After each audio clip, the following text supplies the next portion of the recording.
World War II was the deadliest conflict in human history. But when we strip away ideology, alliances, and even victory itself, one question emerges. Which army was the most lethal? Not the best equipped or the most heroic, but the one that inflicted the highest number of enemy casualties, whether they won or lost. The answer may surprise you. To define lethality, we're focusing on how many enemy soldiers an army killed, wounded, or captured throughout the war. This includes both offensive and defensive operations across all theaters. We'll be comparing the major land armies: the German Wehrmacht, the Soviet Red Army, the United States Army, the British Army, and the Imperial Japanese Army. Lethality will be based on confirmed or best estimate figures of enemy casualties inflicted, taking into account victory and defeat alike. It's a brutal metric, but it gives us a clearer view of battlefield performance. The German Wehrmacht was arguably the most lethal fighting force in World War II. According to historians like Richard Overy and David Glantz, the Wehrmacht inflicted 10 to 11 million Soviet military casualties, including around 4 million killed, on the Eastern Front alone. In North Africa, France, and Italy, the Germans inflicted hundreds of thousands more Allied casualties. During the early campaigns in Poland and France, the Wehrmacht often inflicted 3 to 4 times as many casualties as they suffered. In total, estimates suggest that the German military was responsible for 15 to 17 million enemy military casualties during the war. Even in defeat, they remained deadly. At the Battle of the Bulge, for instance, they inflicted over 90,000 American casualties, even though the operation ultimately failed, giving them a lethality ratio of 3 to 1 or higher, killing or wounding 3 enemies for every 1 German loss. The Soviet Red Army turned the tide of the war in the East, but its method was often attritional. Estimates suggest the Red Army inflicted around 5 to 6 million German casualties, including up to 2.7 million killed. They also destroyed hundreds of Axis divisions from Romania, Hungary, Italy, and Finland. In total, the Soviets may have inflicted 7 to 8 million enemy military casualties. But the cost was staggering. The Red Army suffered over 11 million dead and more than 14 million wounded, giving them a lethality ratio of closer to 1 to 1 or even 1 to 1.3. The Soviets often took as many losses as they inflicted. The US Army fought across multiple fronts: Europe, North Africa, and the Pacific.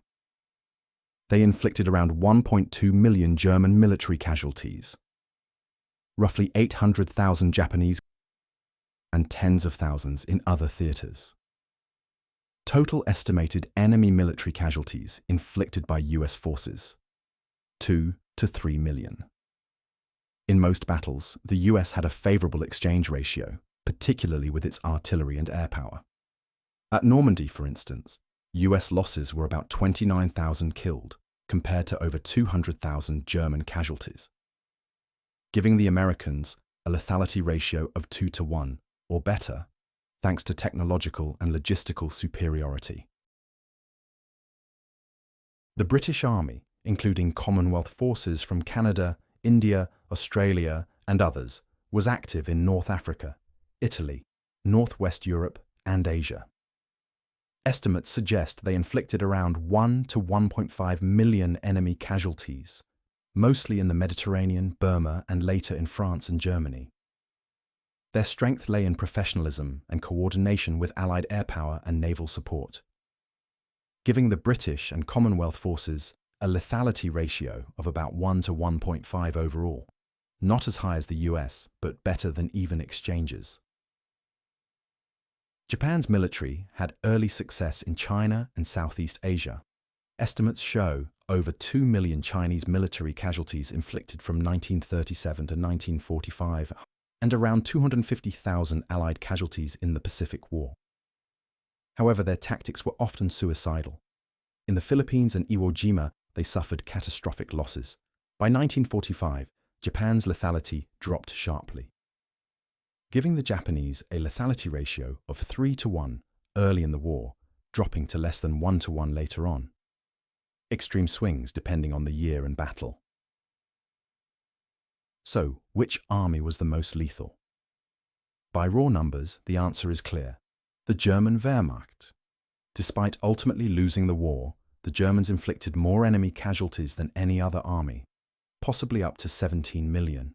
Their battlefield efficiency, tactical doctrine, and quality of officers and NCOs made them deadly, even in retreat.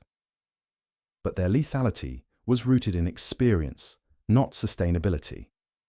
By 1944, Germany was bleeding itself dry.